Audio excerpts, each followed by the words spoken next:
வணக்கம். இன்னைக்கு நாம ஒரு குறிப்பிட்ட மூலத்தை எடுத்து அதுல இருக்கிற சில ஆழமான கருத்துக்களை கொஞ்சம் அலசி பார்க்கலான்னு இருக்கோம். நாம இன்னைக்கு பார்க்க போறது ஸ்ரீமத் சுவாமி சித்பவானந்தர் எழுதின டெய்லி டிவைன் டைஜஸ்ட் புத்தகம். அதுல அக்டோபர் 8ஆம் தேதிக்கான ஒரு பகுதி. தலைப்பு வேலையின் பாதை, த பாத் ஆஃப் ஒர்க். இதுல என்ன விஷயம்னா, இந்த பகுதி வேலைய பத்தி என்ன சொல்லுது? நாம நினைக்கிற மாதிரி இது சும்மா பிழைப்புக்கான ஒரு வழிதானா, இல்ல அதுக்கும் மேல இதுக்கு அர்த்தம் இருக்கா? இத பத்தி கொஞ்சம் விரிவா பார்க்கலாம். இந்த பகுதி ஆரம்பிக்கிறதே ஒரு சுவாரஸ்யமான விஷயத்தோட தான். அதாவது சில பேர் ஒரு மாதிரி செயலற்ற நிலையில தூங்கிட்டு இருக்க மாதிரி இருப்பாங்க இல்லையா? அவங்களுக்குள்ள இருக்கிற திறமை அவங்களுக்கே தெரியாம அப்படியே உறக்கத்திலே போயிடும்னு சொல்லுது. ஆனா அவங்க எப்போ விழிச்சுக்கிட்டு அவங்களுக்கான துறையில இறங்கி வேலை செய்ய ஆரம்பிக்கிறாங்களோ அப்போதான் அந்த மறைஞ்சிருந்த திறமை எல்லாம் பளிச்சுன்னு வெளியே வரும்னு சொல்லுது. அப்போ வேலைங்கிறது திறமை வெளிக்கொண்டு வர்ற ஒரு வழி இல்லையா? இந்த முதல் பாயிண்டே கொஞ்சம் யோசிப்போமா? இந்த உறக்க நிலைங்கிறது என்ன? சும்மா சோம்பேறித்தனமா? நல்ல கேள்வி. அது வெறும் சோம்பேறித்தனம்னு மட்டும் சொல்லிட முடியாது. ஒரு விதமான செயலற்ற தன்மை. நமக்கிட்ட ஆற்றல் இருக்கு, ஆனா அது வெளிப்படாம உள்ளேயே இருக்கிற நிலை. சரி, அப்போ ஒரு துறையில இறங்கி செயல்பட ஆரம்பிச்ச உடனே திறமை தானா வெளியே வருதுன்னு சொல்றது அது எப்படி நடக்குது? சும்மா ஏதோ ஒரு வேலை செஞ்சா போதுமா? இல்ல, அங்கதான் விஷயமே இருக்கு. மூலத்துல என்ன சொல்றாங்க? அவர்கள் விழித்துக்கொண்டு தங்களுக்குரிய துறைகளில் ஈடுபடும் போதுன்னு சொல்றாங்க. சும்மா வேலை செய்யறதில்ல, விழித்துக்கொண்டு, அதாவது ஒரு கவனத்தோட, ஒரு உத்வேகத்தோட. ஓ, விழித்துக் கொண்டதுன்னா மனசளவுலையா? ஆமா, மனதளவுல அந்த செயலற்ற தன்மையிலிருந்து வெளியே ஆர்வத்தோட, கவனத்தோட, ஒரு அர்ப்பணிப்போட இறங்கணும். அப்போதான் அது ஈடுபடுதல், என்கேஜ்மெண்ட். புரியுது. சும்மா ஏனோதானோன்னு செஞ்சா திறமை வராது. வராது. ஏன்னா திறமைங்கிறது அந்த வேலையில நாம போடுற கவனம், அந்த நுணுக்கம், அந்த ஆர்வம், அதோட வெளிப்பாடு. உதாரணத்துக்கு சமையல் எல்லாருக்கும் தெரியும். ஆனா சிலர் மட்டும்தான் அதுல ஒரு கலை மாதிரி பார்த்து முழுசா ஈடுபட்டு புதுசா செய்வாங்க. அங்கதான் திறமை வெளியே தெரியுது. அப்போ அந்த ஈடுபாடு, அந்த அர்ப்பணிப்பு தான் முக்கியம். அது இல்லாட்டி வேலை செஞ்சும் கூட திறமை முழுசா வராம போகலாம் இல்லையா? கரெக்ட். மிகச்சரியா சொன்னீங்க. ஈடுபாடு இல்லைன்னா அது ஒரு மெஷின் மாதிரி செய்யற வேலையா போயிடும். அதுல திறமைக்கு இடமில்ல. செயல்பட ஆரம்பிக்கிறது முதல் ஸ்டெப்னா அதுல முழுசா நம்ம ஈடுபடுத்திக்கிறது தான் திறமைய உண்மையா வெளிக்கொண்டு வரும். சரி, அடுத்ததா ஒரு இன்ட்ரெஸ்டிங்கான பாயிண்ட். வேலை என்பது நம்மை நாமே வெளிப்படுத்திக் கொள்ளும் ஒரு வழி. Work is a means for self expression. இது கொஞ்சம் வித்தியாசமா இருக்கே. ஆமா, பொதுவா வேலைனா கடமை, பொறுப்பு, இல்லனா காசு சம்பாதிக்கிறது இப்படிதான் பார்க்கறோம். ஆனா சுய வெளிப்பாடுன்னு சொன்னா அது ஏதோ ஆர்டிஸ்ட், பெயிண்டர் அவங்களுக்கு மாதிரி தோணுது. சாதாரணமா நாம செய்யற வேலையில இது எப்படி பொருந்தும்? இது ஒரு முக்கியமான பார்வை மாற்றம் பாருங்க. வேலைய ஒரு கேன்வாஸ் மாதிரி நினைச்சுக்கோங்க. அதுல நம்ம எண்ணம், நம்ம திறமை, நம்ம கொள்கை, நாம எதுக்கு மதிப்பு கொடுக்கறோம், இதையெல்லாம் காட்ட முடியும். எப்படின்னு கொஞ்சம் உதாரணம் சொல்லுங்களேன். நீங்க சொன்ன மாதிரி ஒரு கலைஞர் வேலையில அது ஈஸியா தெரியும். சரி, ஆனா மத்த வேலையிலயும் இது நடக்கும். இப்போ ஒரு அக்கவுண்டன்ட் இருக்காருன்னு வைங்க. அவர் வேலையை ரொம்ப கரெக்டா நேர்மையா செய்யறாருனா அது அவரோட ஒழுக்கத்தை, நம்பகத்தன்மையை காட்டுது இல்லையா? ஆமா. ஒரு கஸ்டமர் கேர்ல இருக்கிறவரு பொறுமையா, அன்பா பேசுறாருனா அது அவரோட சேவை மனப்பான்மையை காட்டுது. ஒரு சாஃப்ட்வேர் இன்ஜினியர் கஷ்டமான ஒரு பிரச்சனைக்கு அழகா ஒரு தீர்வு கண்டுபிடிக்கிறாருனா அது அவரோட திறமைய, கிரியேட்டிவிட்டிய காட்டுது. இப்படி எந்த வேலையிலயும் நம்மளோட ஒரு தனித்தன்மையை பதிக்கலாம். ஆனா சில வேலைகள் ரொம்ப ரூல்ஸ் படி கட்டுப்பாட்டோட இருக்குமே, அங்க எப்படி நம்மள வெளிப்படுத்துறது? உதாரணத்துக்கு ஒரு ஃபேக்டரியில ஒரே வேலையை திருப்பி திருப்பி செய்யறவங்க. நியாயமான சந்தேகம்தான். சில வேலையில இதுக்கு இடம் கம்மியா தோணலாம். ஆனா அங்கேயும் வழி இருக்கு. வேலைய செய்யற விதம், நம்மளோட மனப்பான்மை, அதுல நம்மள காட்டலாம். எப்படிங்க? ஒரே வேலைய திரும்ப திரும்ப செஞ்சாலும் அதை எவ்ளோ கவனமா, எவ்ளோ பொறுப்பா, எவ்ளோ சுத்தமா செய்யறோங்கிறதுல நம்ம குணம் தெரியும். கூட வேலை செய்யறவங்க கிட்ட எப்படி பழகுறோம், சின்ன சின்ன பிரச்சனைகளை எப்படி சமாளிக்கிறோம், இது எல்லாத்துலயுமே நம்ம சுயம் வெளிப்படும். ஓஹோ, வேலையோட தன்மை மட்டும் இல்ல, அதை நாம எப்படி அணுகுறோங்கிறதும் முக்கியம். அதேதான். இப்படி தொடர்ந்து வேலையில நம்மள வெளிப்படுத்தும் போது நமக்கு நம்ம பலம் என்ன, பலவீனம் என்னன்னு புரிய ஆரம்பிக்கும். எதுல நாம நல்லா பண்றோம், எதுல தடுமாறுறோம்னு நமக்கே தெரியும். இந்த சுய அறிதல், செல்ஃப் அவேர்னஸ், இதுதான் ஆளுமை வளர்ச்சிக்கு, பர்சனாலிட்டி இவால்விங்க்கு பேஸ்.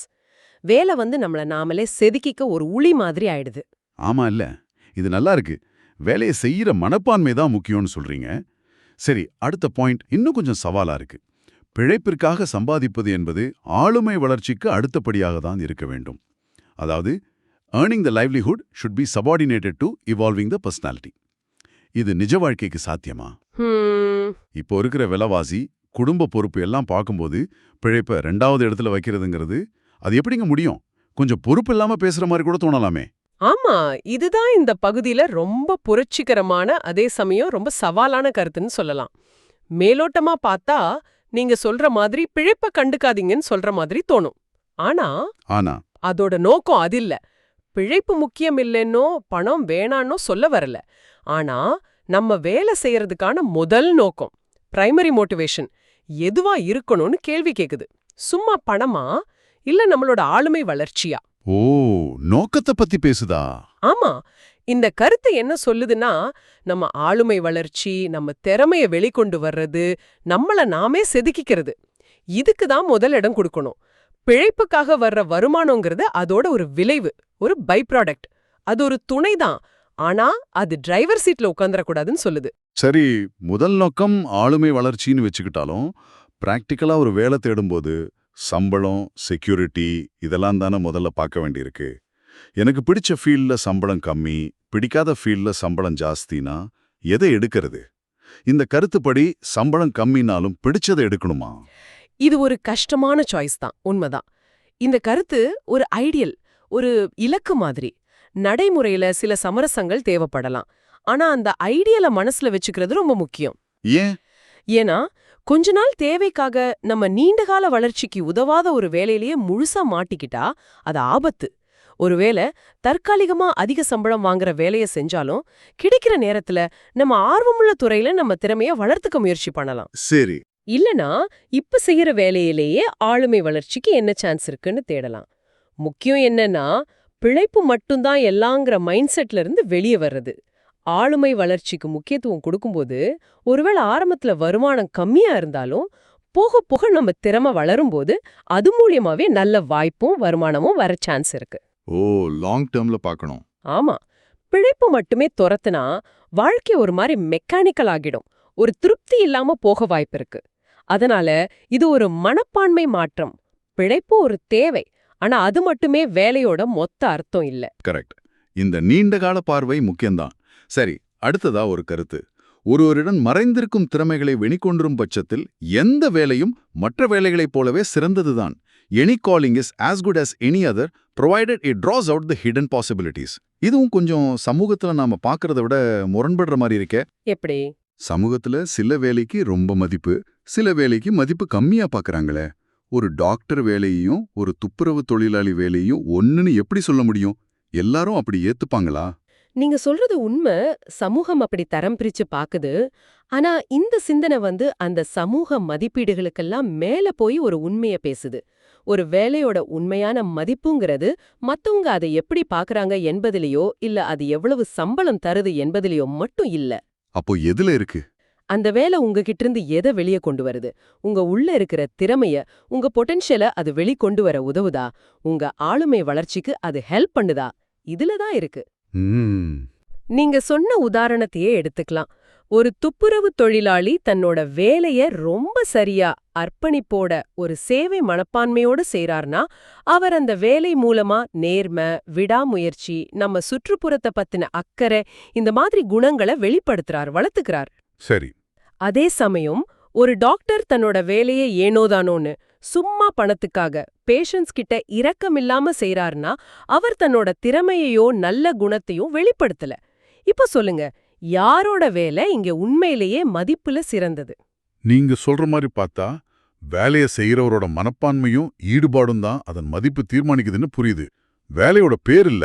ஆமா, எந்த வேலை உங்க உள்ள இருக்கிற ஆற்றலை, உங்க சாத்தியக்கூறுகளை பூக்க வைக்குதோ அதுதான் உங்களுக்கு பெஸ்ட் வேலை. சமூகம் அதை எப்படி பார்த்தாலும் சரி, ஒரு தச்சரா இருக்கலாம், விவசாயியா இருக்கலாம், டீச்சரா இருக்கலாம், எதுவா வேணா இருக்கலாம், அதுல உங்க திறமையும் குணமும் வெளிப்பட்டா அது மதிப்புள்ளதுதான். அப்போ வேலைய ஒரு சுமையா பார்க்க கூடாது, கூடாது. சமூகம் நம்ம மேல திணிக்கிற ஒரு சுமையா பார்க்காம நம்மள நாமளே கண்டுபிடிக்க, வளர்த்துக்க, வெளிப்படுத்த கிடைச்ச ஒரு வாய்ப்பா பார்க்கணும். இதத்தான் இந்த சிந்தனை அடிச்சு சொல்லுது. இது நம்ம தாழ்வு மனப்பான்மைய குறைக்கும். நாம செய்யற தொழில் மேல ஒரு பெருமிதத்தை கொடுக்கும். வேலைய ஒரு வாய்ப்பா பார்க்கறது, இது கேட்கவே நல்லா இருக்கு. இது ஒரு பெரிய மனமாற்றம் தான். சரி, இந்த சிந்தனையோட உச்சமா மகாபாரதத்திலிருந்து ஒரு கோட் சொல்றாங்க. ஒருவன் தனது கடமையை ஒரு வழிபாடாக செய்வதன் மூலம் தனது குணத்தை உருவாக்குகிறான். Man carves his character by discharging his duty as an act of worship. ஆஹா, கடமைய செய்யறது வேற, அத வழிபாடா செய்யறது வேற இல்லையா? வழிபாடுன்னா இங்க என்ன அர்த்தம்? பூஜை, புனஸ்காரம் அந்த மாதிரியா? நம்ம டெய்லி செய்யற வேலையை எப்படி வழிபாடா மாத்துறது? இது பிராக்டிக்கலா முடியுமா இல்ல சும்மா தத்துவமா? இல்ல வழிபாடுங்கிற வார்த்தை இங்க நேரடியா மத சடங்கோட மட்டும் பார்க்க வேண்டியதில்ல. வழிபாட்டோட சாரம் என்ன? என்ன முழு கவனம் இல்லையா? ஒரு அர்ப்பணிப்பு. நாம செய்யற வேலையில ஒரு புனிதத்தன்மை பாக்குறது. அகங்காரம் இல்லாம, பலனை எதிர்பார்க்காம அந்த வேலைய செய்யறதுலயே ஒரு சந்தோஷத்தை, ஒரு திருப்திய பாக்குறது. இதெல்லாம் தானே வழிபாட்டோட அடிப்படை. ஆமா, அதேதான் நம்ம டெய்லி கடமைகளுக்கும் அப்ளை பண்ண சொல்றாங்க. நம்ம வேலைய அது சின்னதோ பெருசோ இன்ட்ரெஸ்டிங்கோ போரிங்கோ எப்படி இருந்தாலும் அதை ஒரு வழிபாட்டு மனப்பான்மையோட செய்யணும். அப்படின்னா முழு கவனத்தோட, நேர்மையோட, ஈடுபாட்டோட, இது என் கடமை, இது நான் பெஸ்டா செய்யணுங்கிற எண்ணத்தோட செய்யணும். ரிசல்ட் வருமா வராதா, மத்தவங்க பாராட்டுவாங்களா மாட்டாங்களா, அந்த கவலையெல்லாம் இல்லாம அந்த வேலையை செய்யறதுலயே ஒரு நேர்த்திய, ஒரு நிறைவை தேடணும். ஓகே. அப்படி செய்யறதால குணம் எப்படி உருவாகும்? சும்மா கடமையை சரியா செஞ்சா பத்தாதா? இந்த வழிபாட்டு மனப்பான்மை எக்ஸ்ட்ராவா என்ன பண்ணுது? கடமைய சரியா செய்யறதுங்கிறது வெளியே தெரியிற விஷயம். ஆனா வழிபாட்டு மனப்பான்மையோட செய்யறதுங்கிறது உள்ளுக்குள்ள நடக்கிற விஷயம். நம்ம மனசு பத்தினது. நாம ஒரு வேலைய இந்த ஆட்டிடியூட்ல செய்யும்போது அது நம்ம குணத்தை மாத்துது. எப்படிங்க? உதாரணமா, ரொம்ப கஷ்டமான ஒரு வேலைய இந்த மனப்பான்மையோட செய்யும்போது பொறுமை அதிகமாகுது. தப்பான வழிகள்ல போகாம இருக்கும்போது நேர்மைங்கிற குணம் ஸ்ட்ராங் ஆகுது. யாருமே பார்க்கலனாலும் நம்ம வேலைய கரெக்டா செய்யும்போது கடமை உணர்ச்சி வளருது. கவனமா செய்யும்போது கான்சென்ட்ரேஷன் பவர் அதிகமாகுது. அகங்காரம் இல்லாம செய்யும்போது பணிவு வருது. ஆமாமா. இப்படி ஒவ்வொரு நாளும் நம்ம கடமைகளை இந்த மாதிரி ஒரு மைண்ட் செட்ல செய்யும்போது அது நமக்கே தெரியாம நம்ம குணத்தை செதுக்குது. கொஞ்சம் கொஞ்சமா செங்கலா வச்சு வீடு கட்டுற மாதிரி நம்ம ஒவ்வொரு செயலும் நம்ம குணத்தை உருவாக்குது. இது தத்துவம் இல்ல, சைக்காலஜி. நம்ம செயலும் மனப்பான்மையும் தான் நம்மள உருவாக்குது. அப்போ வேலைங்கிறது நம்மள வெளிப்படுத்த ஒரு வழி. அந்த வேலையை கடமையா செஞ்சு அதை வழிபாடா மாத்தும்போது அது நம்ம குணத்தையும் ஆளுமையும் உருவாக்குது. எல்லாமே ஒன்னோட ஒண்ணு கனெக்டா இருக்கு இல்லையா? கரெக்ட். மிக சரியா புடிச்சிட்டீங்க. இந்த எல்லா கருத்துக்களும் ஒன்னோட ஒன்னு சேர்ந்ததுதான். உறங்கிட்டு இருக்கிற திறமை வேலையால விழிக்குது, ஆக்ஷன். அந்த வேலை நம்மள வெளிப்படுத்த இடமா மாறுது, செல்ஃப் எக்ஸ்பிரஷன். வேலைய பிழைப்புக்காக மட்டும் இல்லாம ஆளுமை வளர்ச்சிக்காக பார்க்கறோம், ப்ரியாரிட்டைசிங் growth. திறமைய காட்டுற எந்த வேலையும் மதிப்புள்ளதுன்னு உணர்றோம், வேல்யூ ஆஃப் ஒர்க். நம்ம கடமைய வழிபாடா செய்றோம், டியூட்டி அஸ் worship. அதனால நம்ம குணம் செதுக்கப்படுது, ஆளுமை வளருது, character building and personality evolution. இது ஒரு முழுமையான வட்டம். வேலைங்கிறது சும்மா பணம் சம்பாதிக்கிற மெஷின் இல்ல. அது நம்மள நாமே கண்டுபிடிக்க, உருவாக்க, இன்னும் பெட்டரா ஆக்கிக்க ஒரு அருமையான பாதை. ஆழமான பார்வையுண்டு.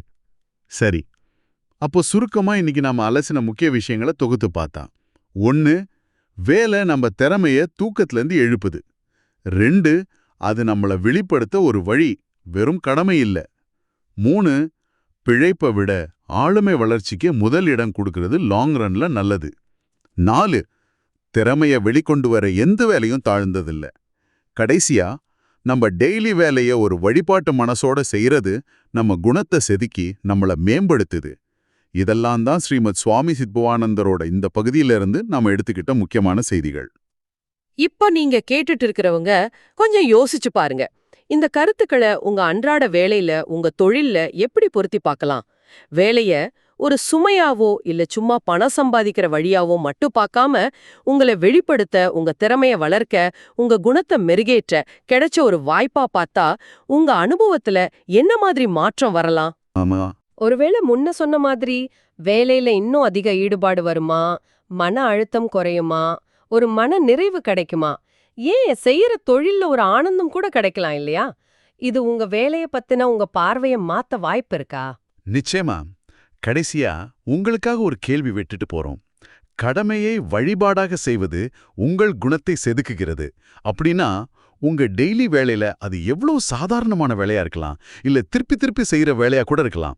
அதுல நீங்க செய்யற மனப்பான்மையில கொண்டு வர்ற ஒரு ரொம்ப சின்ன பாசிட்டிவ் மாற்றம், ஒரு கூடுதல் கவனம், ஒரு சின்ன நேர்மை, ஒரு துளி அர்ப்பணிப்பு, இது நீண்ட காலத்துல உங்க ஒட்டுமொத்த ஆளுமை வளர்ச்சியில நீங்க யாருங்கிற உங்க உணர்வுல எவ்வளவு ஆழமான ஒரு தாக்கத்தை ஏற்படுத்த முடியும். இத பத்தி கொஞ்சம் சிந்திச்சு பாருங்க. இந்த ஆழமான சிந்தனை பகிர்வுல எங்களோட இணைஞ்சிருந்தவங்க எல்லாருக்கும் மிக்க நன்றி.